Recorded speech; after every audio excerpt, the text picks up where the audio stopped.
จะแยกแยกใจอย่ากันเด้อ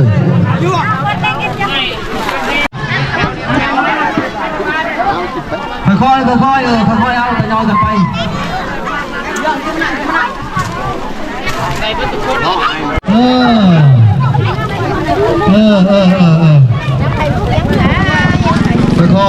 สาวก็ได้ลายพี่น้องโ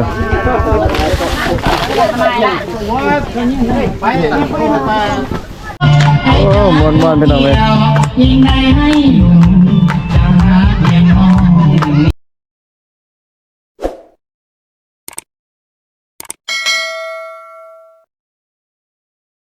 ฮะทักทายสบายดี FC ฝั่งลาวฝั่งไทยพี่น้องเลยกะ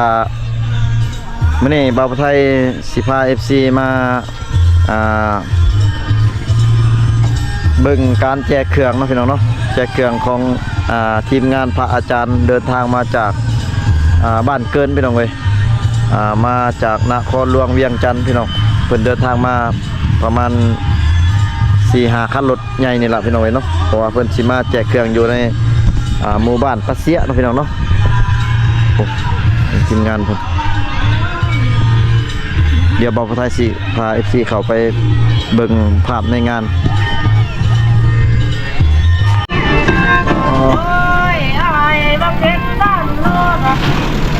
เครื่องลายเลยพี่น้องเว้ย2 บาท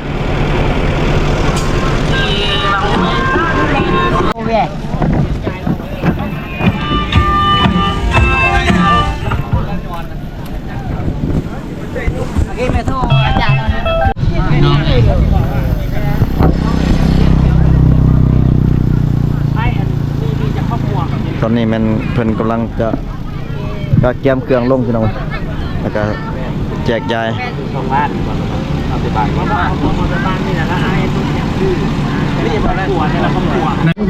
ตอนนี้ให้น้องสาวโตกับน้องสาวตะวันเพิ่นไปจับเครื่องนำทีมงานพระอาจารย์เพิ่นเนาะโอ้ลายดีพี่น้อง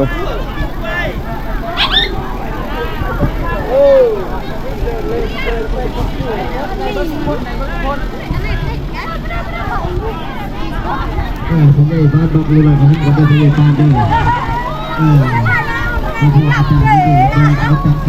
แต่ไงน่าให้อันนะให้ครับไปบอกกันเขาประกาศนะเขาอยู่มันใช้คนไปแจกคนบอกเขาลดผมไปอยู่คนบ้านจุกี้เหรอเดี๋ยวไปใช้เวียกเขา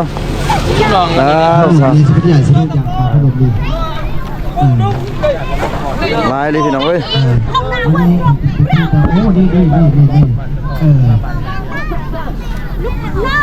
ทีมงานประจำบ้านจะมาช่วยดีดอมาช่วยแล้วทีมงานประจำบ้านเนาะสาวงานประจำบ้านมาช่วยเนาะได้ช่วยกันอาจจะได้กระดิ่งได้บางมื้อนี้คนใช้ทงชิแจกเป็นครอบครัวก่อนแล้วก็สุดท้ายเป็นขนมเล็กน้อยเขาว่ากินอิ่มก่อนบ่เจ้ากินขนมปังให้หลานน้อยกินขนมปังเจ้ากินขนมปังให้ลูกหลานกินขนมปังกินให้อิ่มก่อนแล้วจะแจกผนกข้าวจีพี่น้องอาหารขนมขายเล่แล้วข้าวจีเนาะเล่เลยมื้อนี้ขายเล่เลยนี่ก็จะขายดีขนาดมื้อนี้เอาเป็นความฮักความแพงเด้อขายเล่คนเนาะทันหมอเปยแล้วเรามาถ่ายรูปเอาเป็นเก็บไปเป็นเรื่องทันหมอเด้อมาพี่ได้แล้วไปเสร็จแล้วมาพี่กันเด้อแล้วจังซีก้าวมองไปเพิ่นเนาะพอกเนาะลายพี่น้องสิ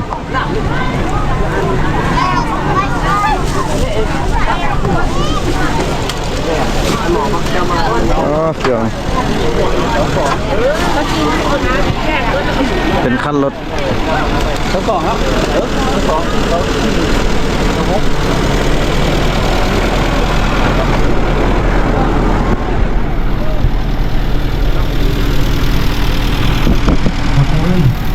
้องพี่เนี่ยมาทางผู้ที่คุณมันเนาะแจกเนาะน้องซาโตกับน้องซาฟุตกำลังปาดกะทิใส่นมนี่แต่ผู้สาวพี่น้องมัน แก้วเป็นออเดอร์เป็นทีมงานทำเป็นออเดอร์มาที่ก่อนเราไทย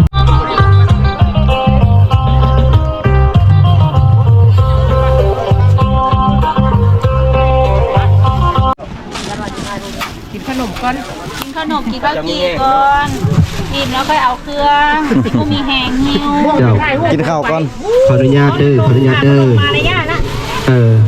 วันนี้กะทีมงานเตะบุญจากเวียงจันทน์เนาะแล้วก็แม่นข้าพเจ้าพระอาจารย์อ่องสุจริโตดีเนาะนำหน้าพาทีมมาเนาะทางสถาเจบุญกระท่านบอกคำเป้ยที่ว่าเพิ่นนำทีมงานมาเนาะแล้วก็สายบุญทั้งหลายทั้งปวงได้นำวัตถุข้าวของเนาะมาทุกยุพี่น้องทางบ้านปาเสียเนาะเป็นข้าวสารอาหารแห้งเป็นเครื่องนึ่งของโฮมเนาะเดี๋ยวว่าทำพอได้มีแล้วก็เข้าสารภาษาภาษาเจ้าสามเดียวเนาะมาสุกยุพี่น้องทางบ้านปาเสียเฮาเนาะน้อยปลาไหลก็เป็นของพักคุมแพงน้อยปลาไหลก็เป็นของต้นของฝากจากอันน้ำใจของศรัทธาสายบุญมาจากอันนั้นนครหลวงเวียงจันทน์เนาะขอฝากให้พี่ให้น้องให้ลูกให้หลานให้ทางบ้านปาเสียเฮาเนาะซิเมนให้ลูกให้หลานเฮา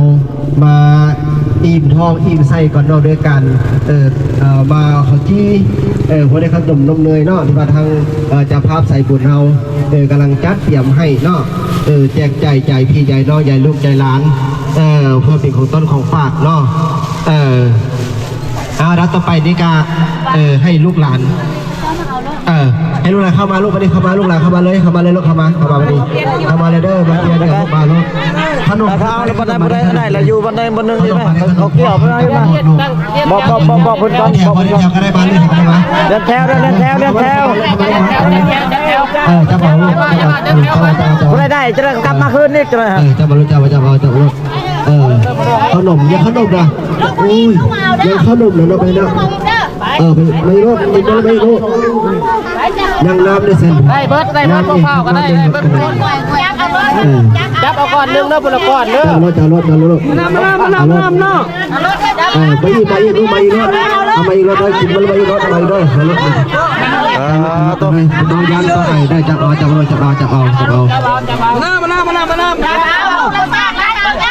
เอารถลูกเอาเลยลูกเอาเลยเอาเลยลูกเอาเลยเอาเลยลูกเอารถ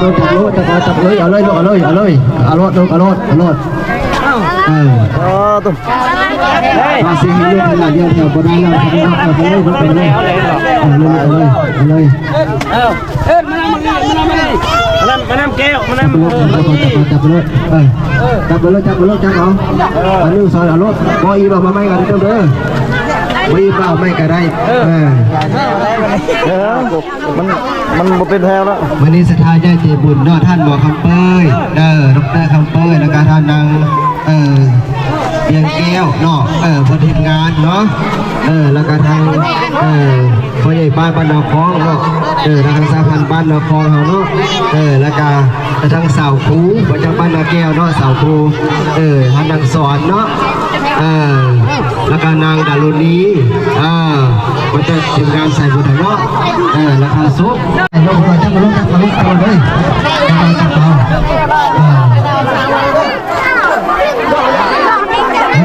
คนลายเป็นเอาเลย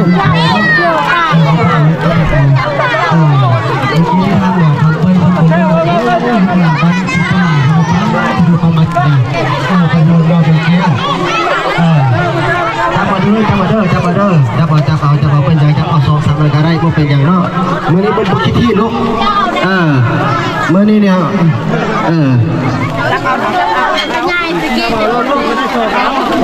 เจ้าเก็บได้ผมเด้อเก็บเอามีน้ำมีห้องน้ำเด้อเล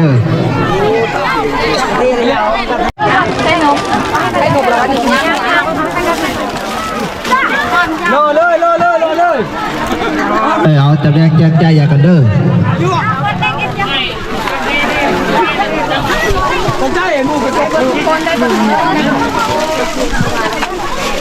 ท่านในบ้านเป็นสาร ตัวนี้แม่นทีมงานเพิ่นตั้งแจกข้าวจีแล้วก็ตั้ง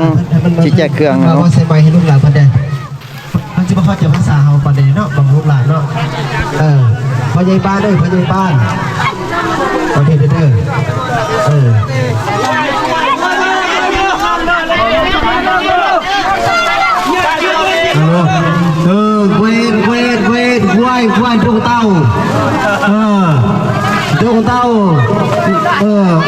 บาอาจารย์เลยกล้วยกล้วยกล้วย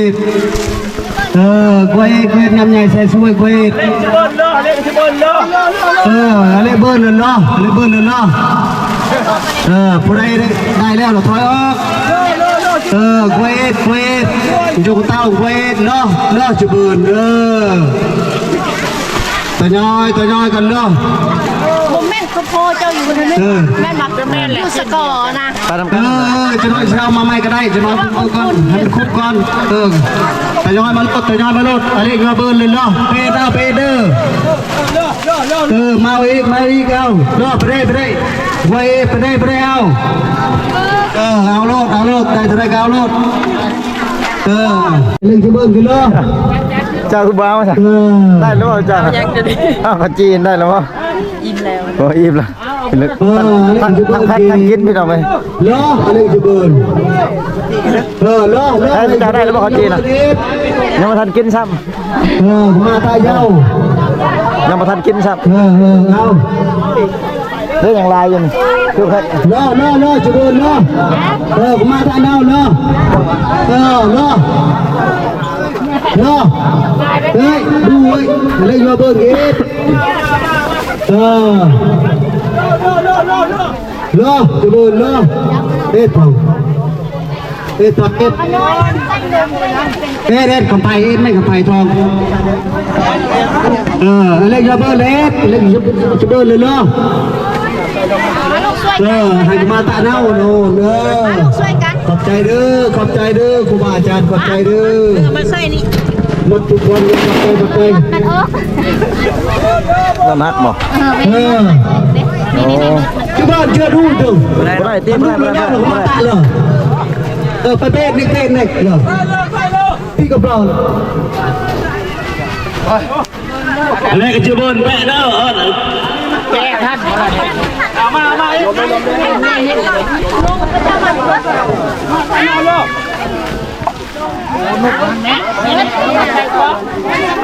กันชื่อบนเฮ็ดเนาะอะไรกันชื่อบนแม่กล้วยจุดตะโพเอารอบสอบเลยข้างตะโพกล้วยได้เลยพิเทลเพราะว่าพิเทลเลย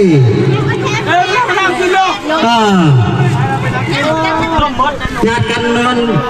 บุกฮือเลยญาติกัน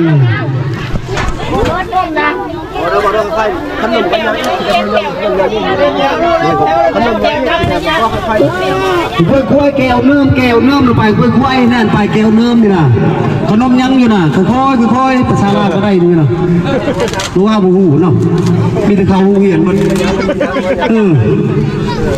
นี่กำลังฝึกแกะนะขนมนี่นะขอญาติประหยัดกันเด้อจะนั้นไม่ใช่ไอ้มูจับหันจับนี่อยู่นะเลียดพิเทลเพราะว่าเลียดพิเทลมันง่ายกว่านะไม่ได้แล้วข่าวบ้าบูบเลยไม่ได้ไว้บุบเบสแบบนั้นเบสประหยัดเอาเดียวเอาตัวนี้ย้ายพิเทลค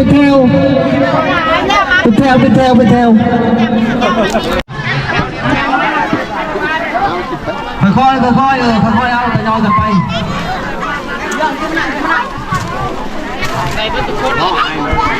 หลังจากเพิ่นแจกขนมแล้วกับเพิ่นจะแจกเครื่องเนาะแต่ละครอบครัวเป็นเครื่องและเป็นข้าวถูกต้องให้มันงามจบเลยเว้ยก็มาตาเดาเว้ยรับเว้ยที่นั่นเนาะ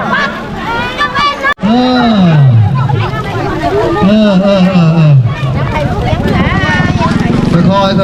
กล้วยเครื่องมันลายเลยลายคนงามเลยมันเล่นบอกต้องก็ให้ล่ะโอ้2-3เดือนเขามาเอาพี่น้อยเครื่องลาย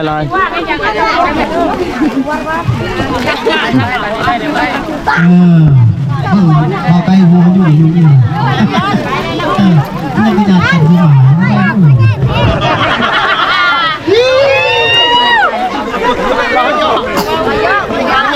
เอาเว้ย เวท เพิ่งไง ได้แต่ไปเด้อ có chụp hình đó bao dâu anh bao dâu anh bao dâu anh Nặng mày xí bây giờ mình quên rồi. cặp tay của bà cha cặp tay chào tem thi đấy phần vào đây mưa điều đấy phần vào đây phần nômยัง lai อยู่ ผู้ใดอยากกันแล้วมาช่วยมาแจก ดูงานเรากินบ้านเราสุฟังเนาะมันบ่เนาะจะได้กินเนี่ยคันมันบ่ก็แจกปันใดก็สิได้พอเข้ามานำกันเนาะขอให้นำกันเด้อ กินแล้วบ่น้อง อันนี้เขาไปตั้งกินตั้งแต่ตั้งใจมาแต่ผู้ ยังบ่ทันได้กินครับ บ้านเนาะข้าวไก่เนาะมาแต่ยังจัดเนาะให้ปุ่นนั้นใส่ปุ่นใส่ทานใส่ปุ่นใส่ทานซ้ายปุ่นใส่ตะเบียงฮอดกันเป็นหน้าปุ่นลายจังมาพ่อปุ่นพ่อจะมาเจ้าเป้าไก่เนาะเป็นบ่อเนาะก็คือคนป้อนนนคนที่ชื่อคนกำเน่คนเมืองมันเยอะกันเห็นหน้าข้างตาคนยังบุญญาวาสนาตาเน่าเลยหน้าเติงขึ้นหลักละนี่นะจ้า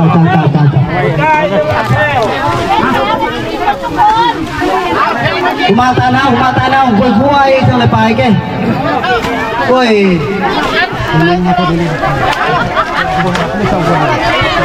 จะไปเบ้าคณะอะไรมันเรียนแถวไปทั้งที่เอาแล้วเราออกไป จัดแถวเลยกูมาตาเน่าจัดแถวเอาบริไอ้เต้าบริกูมาตาเน่าเว้ยในดีโดกันนะลุยนี่นะกูมาตาเน่าเว้ยเน่าตะไงเนี่ยตะไงวันนี้ชนเลยไปเอาจ้าตะไงเนี่ยเลยเอาบุญเรากุศลนำกันเด้อมุทุกคนครูบาอาจารย์กันเลยเปิดกระแถวไว้แนวมันจุกอีกไว้อีกฟลุกนับถือดาวกูมาตะเบาไก่ก็เติงนี่เขาเบาไก่เติงก็แถวบอกเบาไก่เอาจีกี่ฉะนั้นน่ะเบาไก่เติงให้ดังปลายผู้เพิ่งไล่เติงก็ละสอนโบราณสอนได้ไปไฟสาวพูดเด้อสาวพูดไปเอามีให้สาวพูดเนาะสาวพูดใจดีเนาะหน้าตาดีหน้าตาซื่อถึงบนละแก้อันนั้นตัวเด้ยเอาให้บุญเอาบนละแก้เด้อ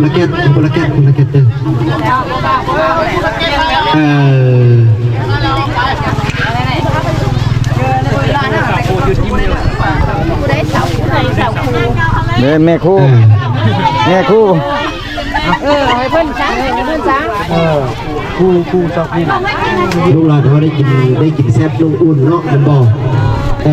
คือว่าเป็นโอกาสดีแน่กันซะเนาะลูกที่สำนึกให้ลูกให้เต้าให้ลูกให้หลานยังน้อยขัดตามีความบังเนาะพอแบบเนาะมีความบังเป็นโน่ในของศาสตร์เป็นโน่ในของศาสนาเนาะเป็นบอดลูกเลยเป็นน้อยนี่ภาษาศาสตร์เด็กได้ผู้มูนี้ผู้ใหญ่ในบ้านหน้าเด็กบางข้างข้าวบางโอกาสข้าเจ้าศึกษาได้ใหญ่ขึ้นมาแล้วโอ้ยพองเดียวเลยกับผู้เกียรติเสียงของพ่อของแม่เนาะเป็นบอลาเป็นบุคลากรดีของศาสตร์เป็นบุคลากรดีของศาสนาอย่างสี่โอกาสดีเด้ดูน้อยเนี่ยเนาะเป็นบอลาเขาสิปะละเลยก็ได้ลูกเต้าเราหลานนี่มาซ้ำซากพวกเขานี่เนาะลูกเป็นเดินแค่ว่าเท่าไรปีเป็นแค่ว่าเก้ได้เป็นบ่พอไปออกเป็นบ่ต้องมาใส่ลูกเต้าเราหลานผู้เกิดมาเยโรนี่เป็นผู้สืบทอดผู้เติมโตไปมาสโตแบบเนาะเป็นบอลาไม่สืบไม่คนสืบคนดี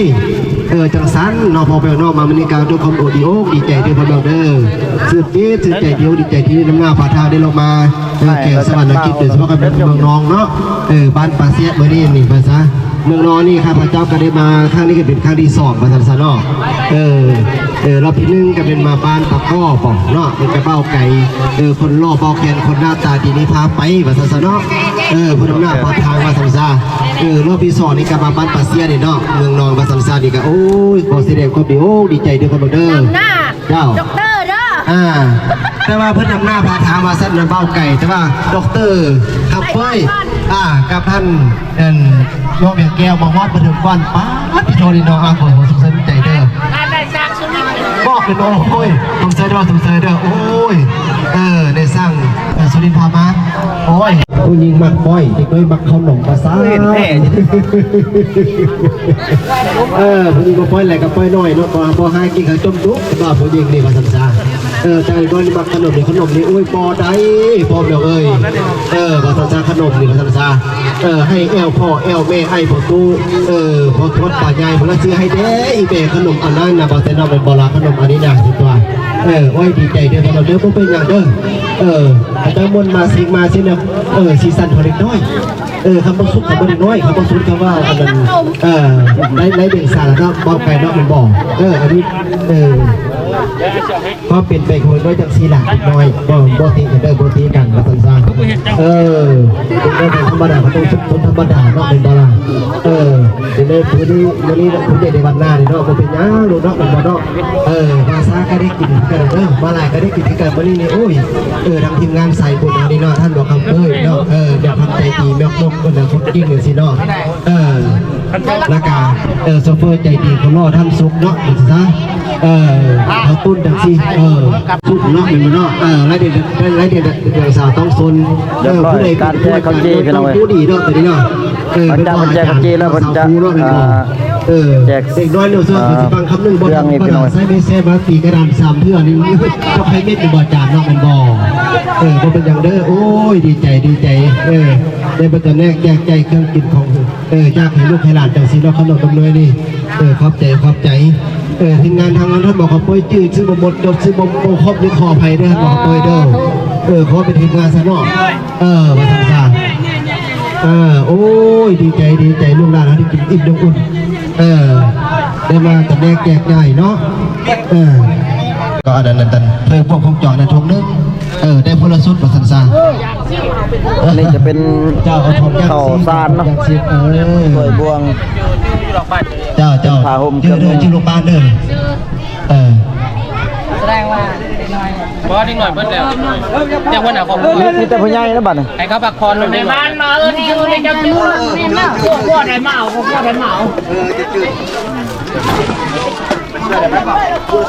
น่ะอันน่ะเข้านี่ครับอันนี้ไปเฮ็ดที่ไหนการตั้งผู้ใดได้เข้าแล้วได้อาหารทำประเด็นมาก็ได้ติชุดเดียวเลยกันอันนี้คู่บุบุญเนาะบุบุญดาวข้อที่2อยู่นี่บุบุญเจ้ามาอยู่ตัวนี้เจ้าบุญ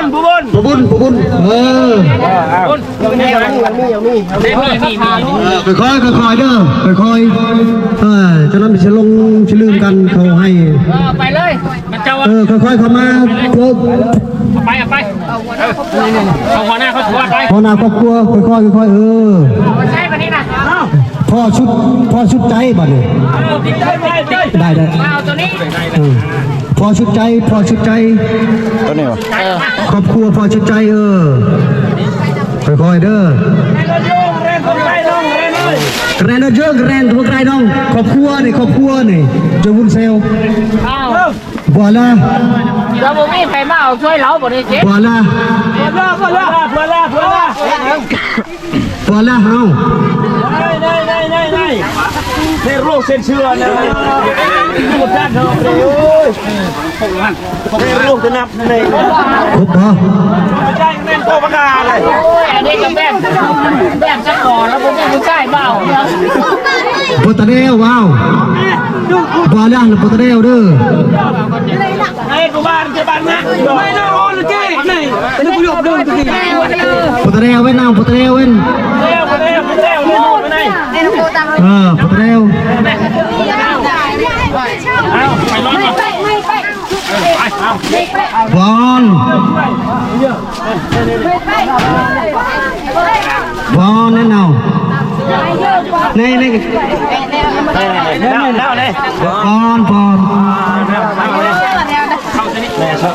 ไปได้บ่บัดนี้ไปได้บ่คุยด้วยมูลไม่ใช่บัวผ้าไปช่วยเราแน่บัวผ้าเฮ้ยเอานี่ พวกขมวนต่อพวกขมวนเลย พวกมวน แต่งอยู่ แล้วก็ปอเทิงเด้อพวกขมวนปอเทิง เละยิงปวดเทิงเนาะ ปอเทิงไม่ก่อนอยู่ชื่อว่าเราดูเอาไปเลย ยังบ่ทันครบค่อยๆจะนำสิลงกันครบแล้วละ เอา เดินกันเลย ปอเทิง พวกยังเด็ดเนี่ยมาเล่นในเดี๋ยวช่วยแกอันกัน ปวดรถ พี่บดช่วยน้ำมันยาวก่อนไม่เล่น ปมิวมาเล่น ได้จะไปคนเดียวดูงูดูกี่เอาละเอาพี่มิวในคอมเนี่ยอ๋อเดินเลยเล่นช่วยกี่นี่ เตอร์เดี๋ยวนะปกเตอร์ไปเลยรถเยอะแกนั่นกันเลยนี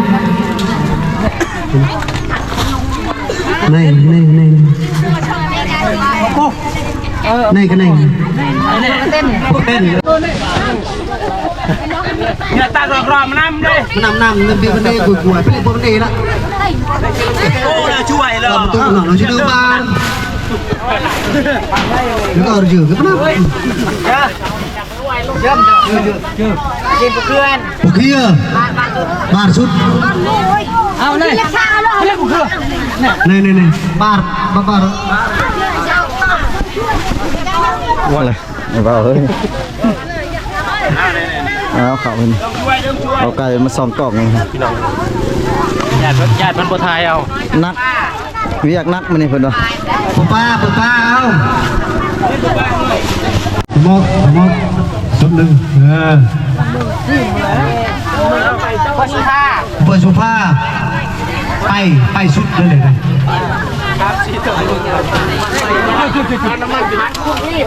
เปิดโซฟานี่เอามาสุดตอบกินเลยไม่ได้ตั้งหรอกไม่รอช่วยทองทุนสุดเรื่องทองสุด ฟังชุดมะ สามไหม สั่งชุดวะ สามสองแล้วหนึ่งสองยังอีกชุดหนึ่งหนึ่งผ้ายังนุ่งพอแล้วเนี่ยมืดแล้ว คนละสามเยอะ เอาช่วยป้า อันนี้ทำไมเจ๊ตาไปวางจังฟัง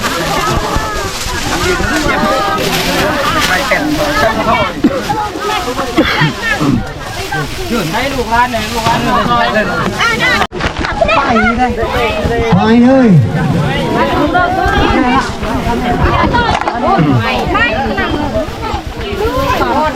งด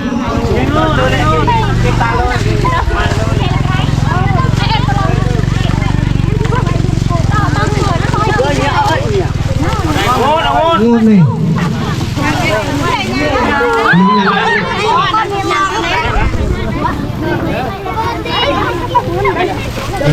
นั่งกัด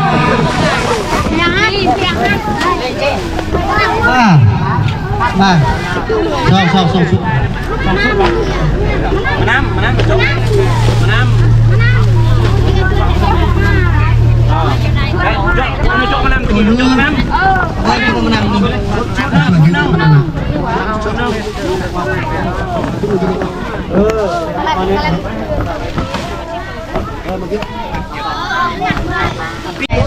พี่น้องเอ้ยก็เรียบร้อยแล้วพี่น้องเนาะ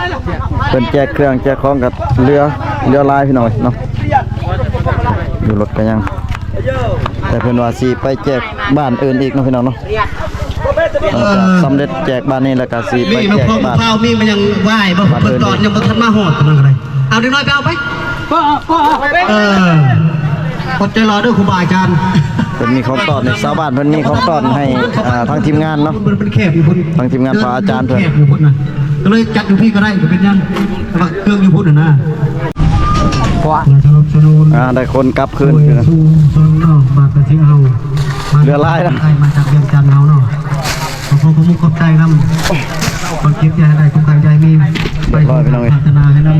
แม่นเพิ่นสิไปย้ายบอนบ้านอื่นอีกพี่น้องบ้านใหม่สำเร็จในการแจกเครื่อง บ้านอันนี้ให้เก็บไว้เด้อ นี่จับจะนอนก่อนเข้าทำไมนี่จะนอน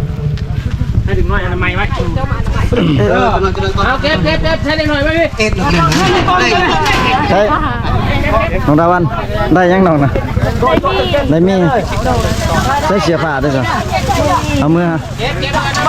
แม่นเขาเมือง ให้พ่อแม่เอาเนาะผู้ใดเบิดพี่น้องเอ้ย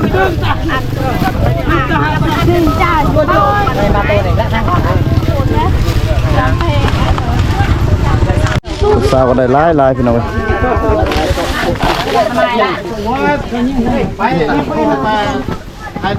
จีเนาะ ของฝากของต้อนพี่น้องกล้วยมีไว้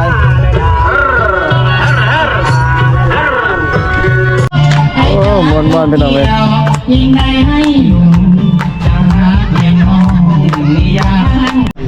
พี่น้องเลยการหลังจากที่ว่า